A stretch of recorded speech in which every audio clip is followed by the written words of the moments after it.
Et salut à tous et à toutes, c'est Berserker et bienvenue dans cette nouvelle vidéo. Aujourd'hui, je vais vous présenter le tome 3 de Dan Tatan.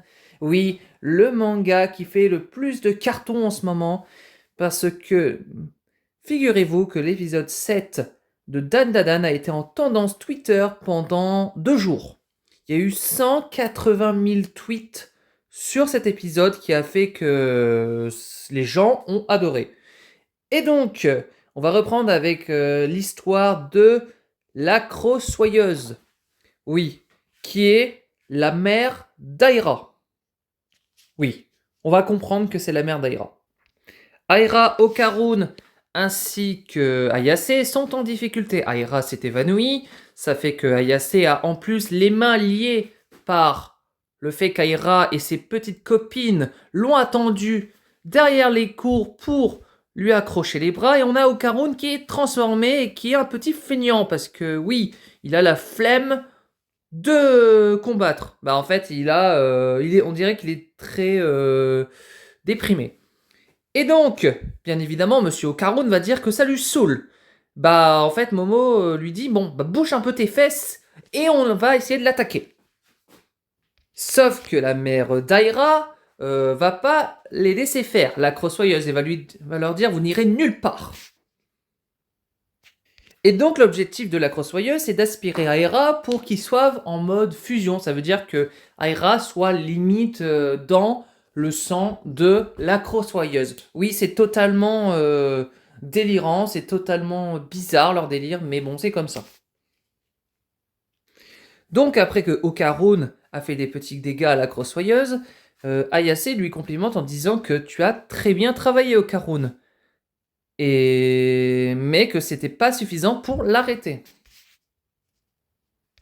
Et du coup, bon bah, via le coup de Okarun, la crossoyeuse a reçu un gros coup en plein fouet. Finalement, après ce combat assez intense, on a Ayase qui retient toujours le fait que Aira l'a ligoté dans un hangar avec ses copines, oui. Et Okarun a retrouvé sa boule, oui, sa boule d'or, faut pas l'oublier, et que Ayase est très contente que... Donc après ce combat, on a Okarun et Ayase qui vérifient le pouls d'Aira parce que il et elle pensent que Aira est morte. Et Mémé Turbo intervient et dit que non. C'est en fait, oui, Aira est morte parce que en fait, le fait qu'elle s'est fait bouffer par un yokai, qui est la crossoyeuse, et bah, en fait, on se remet pas. L'avantage d'Ayase, c'est qu'elle a ses pouvoirs télékinésiques. Oui, c'est ça, ses pouvoirs télékinésiques, et que Okarun est déjà sous la malédiction de Mémé Turbo. Donc, et qu'il a ses pouvoirs. Donc, Ayase et Okarun ont de la chance comparé à Aira. Et du coup, il faut qu'avec le pouvoir de Momo, mesure de pratiquer directement sur son cœur. Un sorte de massage cardiaque. Sauf que la mère d'Aira se réveille, ou plutôt se lève, et dit que... qu'ils ne le réanimeront pas comme ça. Mais elle connaît un moyen pour parvenir à secourir sa fille. Et donc, pour secourir Aira, il faut que la crossoyeuse mette son aura dans le cœur d'Aira, parce que le cœur fonctionne comme un moteur, comme elle dit. Et en fait, si elle met son cœur et son esprit dans Aira, elle va pouvoir être secourue. Du coup, elle se défonce la bouche avec un sort de poutre en ferraille pour éviter d'avaler personne. Et bien évidemment, vous pouvez lui défoncer le crâne, mais c'est pas l'objectif. Et du coup, Ayase se pose la question, comment elle peut s'y prendre?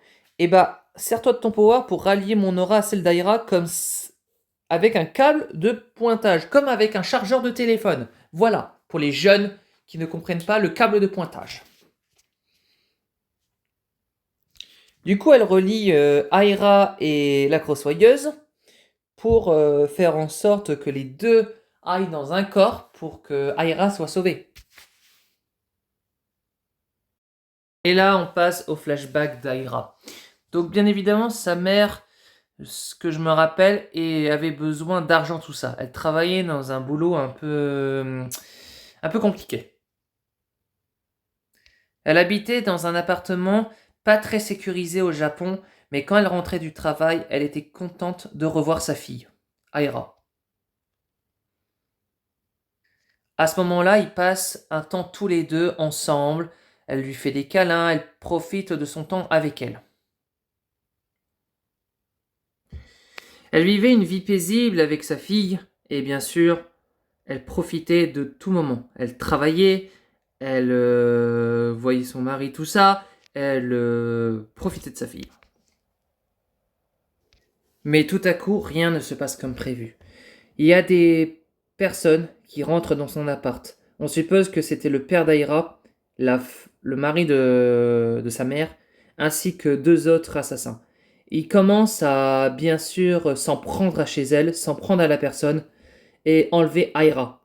Bien sûr, la petite ne pouvait rien faire par son enlèvement. Du coup, elle enlève Aira et elle prend l'argent de sa mère. Et bien sûr, elle reçoit aussi une vitre en plein dans le visage, qui lui fait saigner de la bouche ainsi que d'un œil.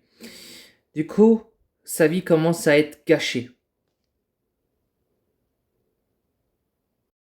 Elle court pour aller récupérer sa fille qui s'est fait enlever par des criminels, on va dire ça, sous la pluie. Mais bien évidemment, elle trébuche parce qu'elle n'a pas le pouvoir de la récupérer et que la tristesse lui surmène.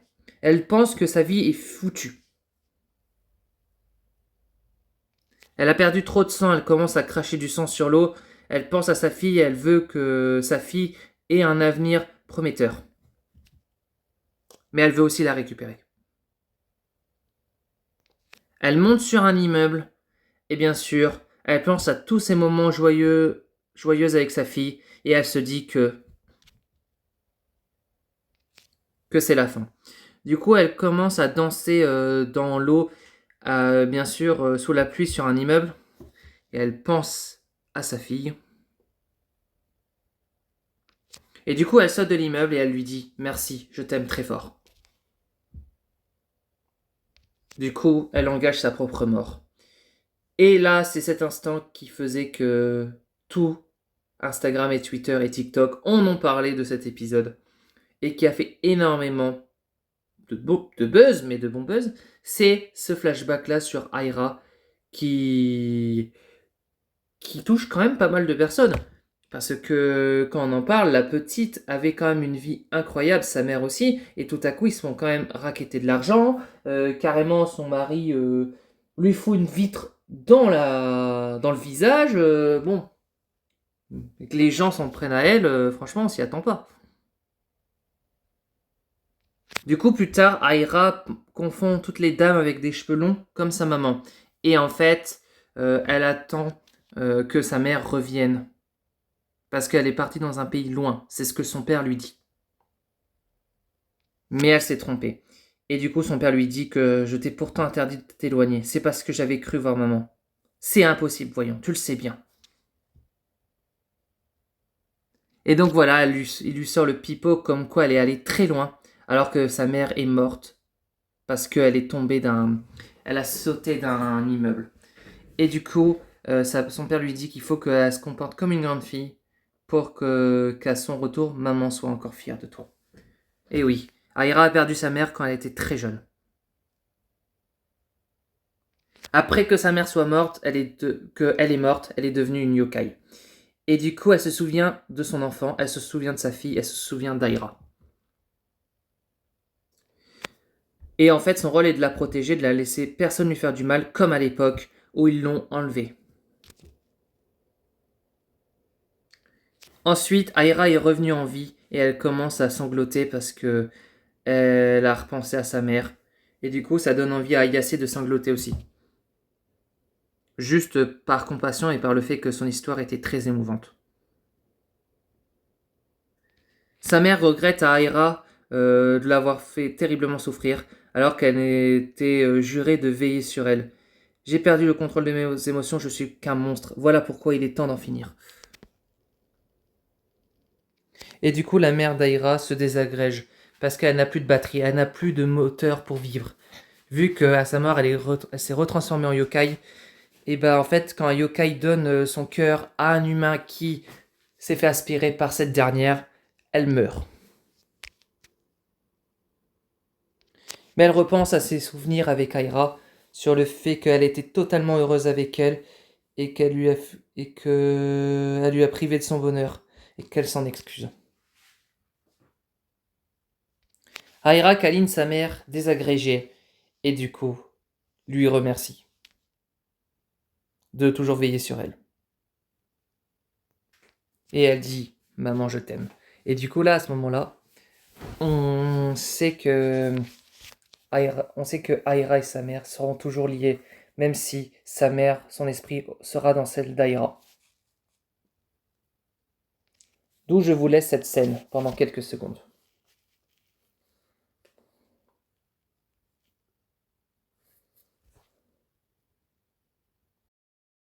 Ainsi que cette scène pendant aussi quelques secondes. Je vous la laisse pendant 20 secondes.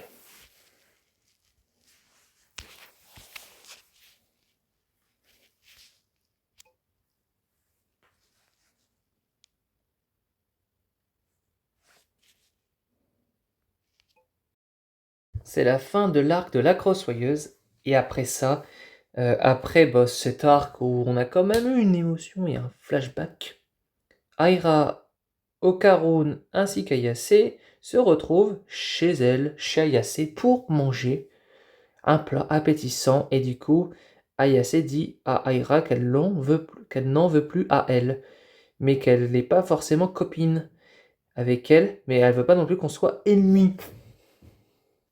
Et même qu'elle lui propose de présenter ses excuses à Okarun pour s'être moqué de lui. Et finalement, Aira dit « Bah, tu ne comprends pas, Momo. C'est parce que j'ai découvert que tu étais un démon que j'en ai après toi. Mais puisque je te dis que tu te cours, t'es bouché ou quoi? J'en ai marre à la fin. » Exactement, une petite dispute entre filles, comme la plupart des grandes amies. Et du coup, Aira dit « Ouais, mais Takakura, du coup, Okarun, c'était un démon? Donc comment ça se fait? Et puis, n'essaye pas de me faire croire que cette personne est ta grand-mère. Elle est beaucoup trop belle et beaucoup trop jeune. Quoi? Tu as raison sur toute la ligne. Momo est un démon. Carrément, il y a sa grand-mère qui défonce Momo. C'est vraiment tout. Tout est clair. Et du coup, Aira dit à Okarun que c'était un démon et que finalement, il lui a volé son secours. Donc, il a encore une part d'humanité. Et bah, Okarun dit, bah, je trouve ça naturel de sauver des gens en détresse. Je vois, donc tu as conservé une part d'humanité. Eh oui, totalement. Mais on voit quand même qu'Aira est amoureuse d'Okarun. De toute façon, elle est amoureuse de lui depuis qu'ils se sont rencontrés. Même si elle s'est foutue de lui, finalement, elle est amoureuse de lui. Et du coup, carrément, elle fait une promesse à Okarun, oui, je vais te libérer de l'emprise d'Ayase. Et en plus, regardez son visage, elle est amoureuse d'Okarun. Et du coup, Ayase, en mode jalouse, elle dit, c'est quoi ça? Sérieusement, elle tourne pas le rond, cette fille. À un niveau de méprise aussi total, c'est assez hallucinant. Non, c'est juste qu'elle veut te piquer contre Ayase. En fait, finalement, vous êtes un trio d'amoureux. Ça veut dire que Ayase kiffe Okarun, Okarun kiffe... oui. Ayase et Aira kiffe Okarun. Voilà, c'est un triangle amoureux. Et du coup, Aira s'interdit de ressentir vraiment une relation amoureuse avec un démon. Bon, alors que... Bon, Okarun n'est pas un démon, il a été maudit par Mémé Turbo, comme toi, t'as été maudit par l'acro-soyeuse. Et du coup, bon, oui, parce qu'il faut remettre la burne d'Okarun à sa place. Et du coup, quelle est la meilleure manière pour remettre une boule de pétanque à sa place? Eh ben, c'est jouer au baseball. Donc ça veut dire que vous allez jouer avec la boule d'Okarun qui lui manque sur ses parties génitales en faisant du baseball. Finalement, je sens le truc, c'est qu'elle va louper la boule et que la boule va lui rentrer dans l'entrejambe.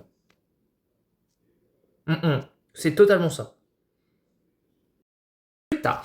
Bon, Okarun qui avait eu une proposition d'Ayase comme quoi elle voulait que Okarun mange avec Ayase. Mais finalement, il a refusé parce qu'il voulait faire ses devoirs. Non, c'était juste un bobard pour aller s'entraîner. Sauf que tout à coup, il rencontre Aira. Et oui. Et oui, quand le chat n'est pas là, les souris dansent, comme on dit. Hein. Et elle dit, tu es un démon, je suis une humaine. Je sais que c'est mal pourtant. Mais bon, je ne peux plus réprimer les sentiments. Bah oui, elle avoue ses sentiments envers Okarun de vive voix. Et du coup, elle lui dit carrément, reste immobile, ferme les yeux. Quoique, bah, c'est déjà bizarre quand il y a une fille qui dit, reste immobile et ferme les yeux, c'est que vraiment il y a un truc qui est louche. Okarun qui va découvrir son premier amour. Est-ce que Aira va embrasser Okarun? Est-ce qu'elle va prendre sa tête et le coller contre la sienne? Eh ben non. Okarun a mis ses mains sur son visage pour lui dire non. Pourquoi tu m'embrasses? Tu n'as pas le droit. Je t'ai jamais dit que j'étais à toi. Super. Donc en plus de ça, elle se prend un râteau alors qu'elle est populaire. C'est ce qu'on appelle la malchance. Oui, non, c'est juste que Okarun a le cœur pour Ayase mais qui ne l'avoue pas.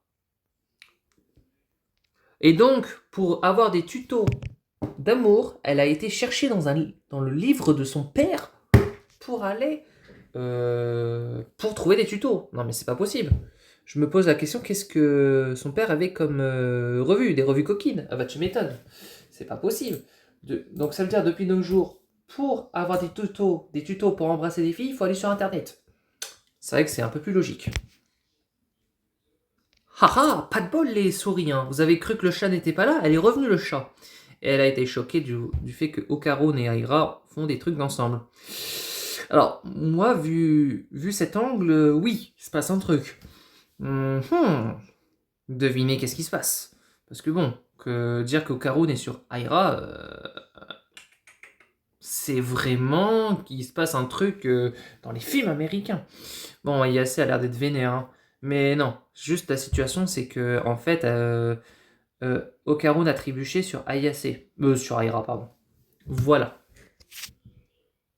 Et bah du coup, elle l'insulte de raclure. Mais je crois que dans l'anime, elle l'insulte d'imbécile ou un truc du genre. Mais non, c'est pas possible. Depuis quand tu sabotes ta relation pour Aira? Depuis quand tu te dis, bah je suis amoureux d'Ayase? Bon, finalement, je vais aller fricoter avec Aira, y a pas de problème. Hein. Elle est plus accessible. Non. Bah en même temps, c'est elle qui a forcé. Mais lui, il aurait dû le repousser, comme il l'a fait. Mais pas trébucher sur elle. Ah, ces histoires de cœur. Les jeunes ados de 16 ans, vous aimez bien nous embêter avec vos histoires de cœur qui riment à rien. Et carrément, elle dort et en fait, en cours, elle s'imagine cette scène entre Okarun et Aira. On va pouvoir l'interpréter comme vous voulez, cette scène. Je vous laisse 10 secondes.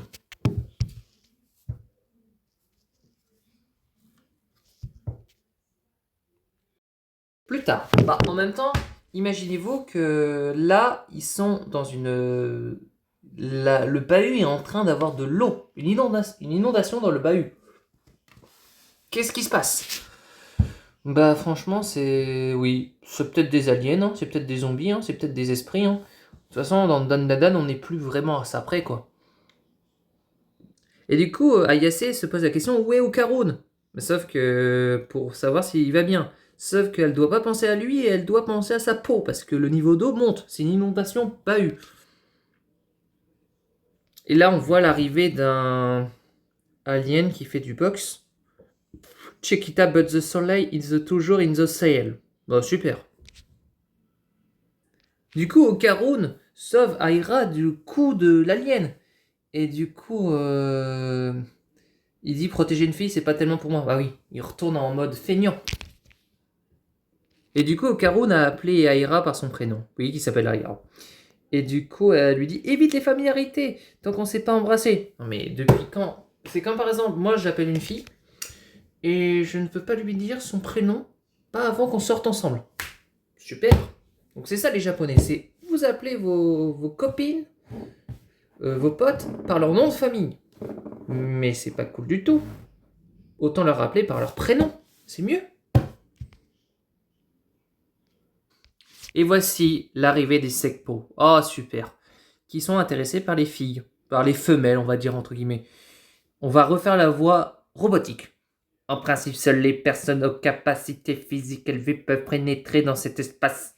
Le dispositif a dû avoir un raté.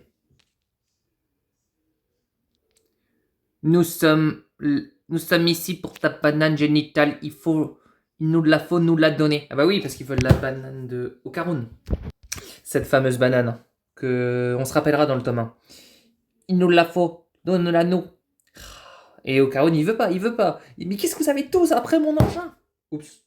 Oui, heureusement que c'est mon engin. Parce qu'il est hors du commun. Qui est fan de l'engin de quelqu'un? On se pose la question. Je vais pas être fan d'un engin. Mais lui non plus. Tu possèdes des pouvoirs exceptionnels qui surpassent notre technologie. Nous les voulons pour les étudier, pour les faire nôtres, en nous les greffant. Tu veux avoir combien de queues? C'est pas possible. Queue de chat. Oui, attention. L'opération débuteront. Procédons tout d'abord à l'ablation. Il me manque toujours une boule. Bah oui. Oui, Karun est un homme à moitié potable. Et ça y est, Shiratori, bon, Aira s'est transformée avec les pouvoirs de l'acro-soyeuse. Et oui, elle va pouvoir sauver Okarun. Elle était bien partie pour le sauver. Sauf que là, elle lui dit Monsieur Takakura, vous n'êtes pas blessé. Exhibez ainsi votre anatomie. Une telle intimité ne laisse planer aucune ambiguïté. Ah oui, c'est vrai, j'ai flouté l'image parce que c'était un peu particulier. Oui, ne me posez pas la question. Elle kiffe Okarun du début jusqu'à la fin. Tellement les serpos sont, on va dire, intéressés par les humains femelles, plutôt par les femmes, qu'elles les écrasent contre des murs. Oui, oui, c'est totalement ça. Et tellement la gravité est super forte qu'ils s'écrasent par terre, ils ne peuvent plus rien faire pour s'en sortir. Oui, c'est totalement compliqué pour nos deux amis Aira et Okarun qui risquent de passer près de la mort.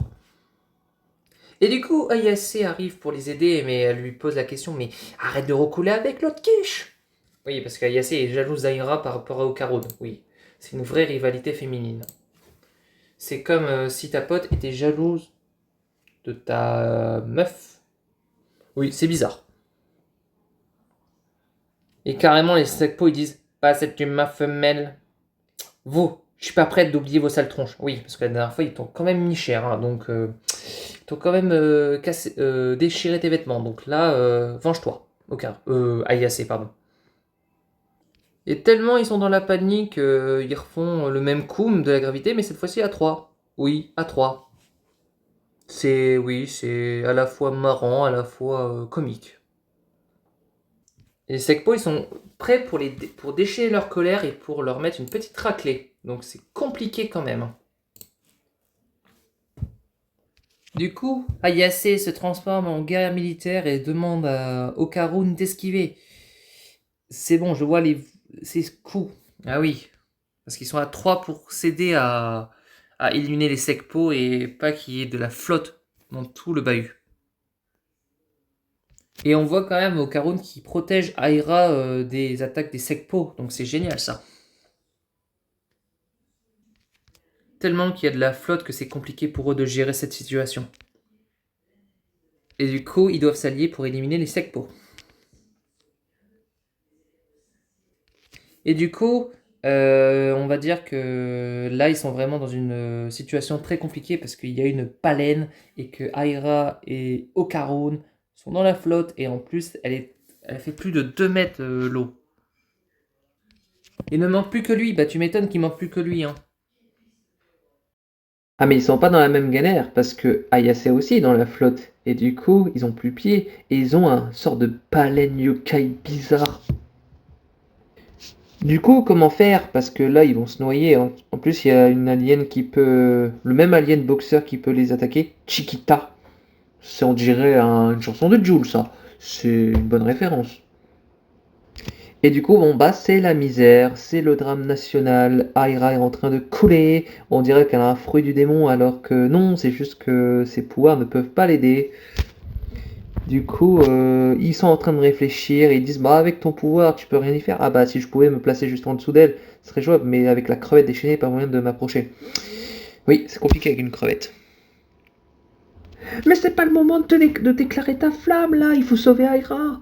Ah, et si en vérité ça ne t'est pas égal, dis-moi franchement, ça te dérange de laisser moi m'expliquer correctement, s'il te plaît? C'est pas à ce moment-là qu'il faut parler. Ça ne serait n'importe qui d'autre, je m'en moquerais, mais toi, ça m'ennuie vraiment que te trompes sur mon compte. Alors je t'en prie, mettons les choses au clair. C'est pas le moment, Caron. Ta pote est en train de couler à l'eau. Il faut l'aider. Me touche pas, pervers. T'es complètement à poil, je te signale. Bah, je te signale que toi aussi, t'es complètement à poil. Donc, vous êtes vraiment en égalité au niveau de la pudeur, quoi. Excellente idée, utilisons Ocaron en tant que dauphin, comme ça Yacine lui montera... Oh, j'ai failli dire une dinguerie. L'utilisera en tant que dauphin. Oui, c'est une chouette position. Continuez comme ça, les gars, vous déchirez. Du coup, vous donnez à fond pour sortir de cette situation et vous êtes tous les deux en maillot de bain. Ocaron est à poil, c'est vraiment ce qu'on appelle que vous avez oublié la pudeur, hein, vu cette situation. Si on ne se donne pas à fond, on s'en ressortira pas. Yes. Ne me file pas d'ordre, je te répète, c'est moi la chef. Mais c'est vrai qu'Aira a un complexe de supériorité. Elle veut être tout le temps la chef. Mais une menace les surgit. Voilà. C'est la fin de ce tome numéro 3. Je vais vous faire un petit résumé. Maintenant. Je vais vous dire mon point de vue. Donc, déjà, on va parler du flashback d'Aira. Très bon flashback qui a vraiment fait réagir il y a 1 ou 2 semaines. On en parle quand même que c'est un flashback de qualité où on raconte quand même la vie de sa mère qui avait toujours voulu qu'Aira ait une vie entre guillemets de rêve et elle a toujours pris soin d'elle, mais elle a eu des péripéties, elle s'est fait, on va dire, tuer, entre guillemets, bah, elle est morte en sautant d'un immeuble, mais en fait son conjoint n'a pas été super gentil avec elle parce qu'il y a eu 2 ou 3 personnes qui sont rentrées pour cambrioler l'argent qu'elle avait gagné. Ensuite, du coup, Aira déclare à... Ce que j'ai beaucoup aimé, c'est le fait qu'Aira déclare à sa mère, même si c'est une yokai, qu'elle l'aime encore et qu'elle lui a remercié pour la vie qu'elle lui a offerte. Et du coup, en fait, même le fait que Aira n'était plus en bon état et qu'elle allait mourir, sa mère a réagi en instinct maternel en lui offrant vraiment son cœur et son esprit envers Aira en permettant à Aira de fusionner avec elle. Et je trouve ça très admirable. Ensuite, on arrive au fur et à mesure avec Aira qui kiffe Ocaron et qui carrément l'accoste quand il vient s'entraîner et lui déclare sa flamme, mais Ocaron lui repousse. Et finalement, ils tombent tous les deux, Ayase les surprend. Ça, c'est vrai que c'est une scène, t'es en mode, oui, Ocaron, il a rien fait de mal. C'est juste qu'il a... C'est juste qu'il y a eu un quiproquo et du coup, ils n'ont pas encore réglé leur quiproquo. Puis ensuite, le bahut est inondé d'eau et du coup, il y a les serpents qui s'arrivent et qu'ils en veulent à la petite banane d'Ocaron. Et qu'ils en veulent aussi aux filles. Et du coup, c'est dans cette situation où on a des aliens et des serpents qui leur courent après. Voilà pour ce petit truc. N'hésitez pas à commenter, liker, vous abonner et on se revoit à très bientôt. Bye tout le monde!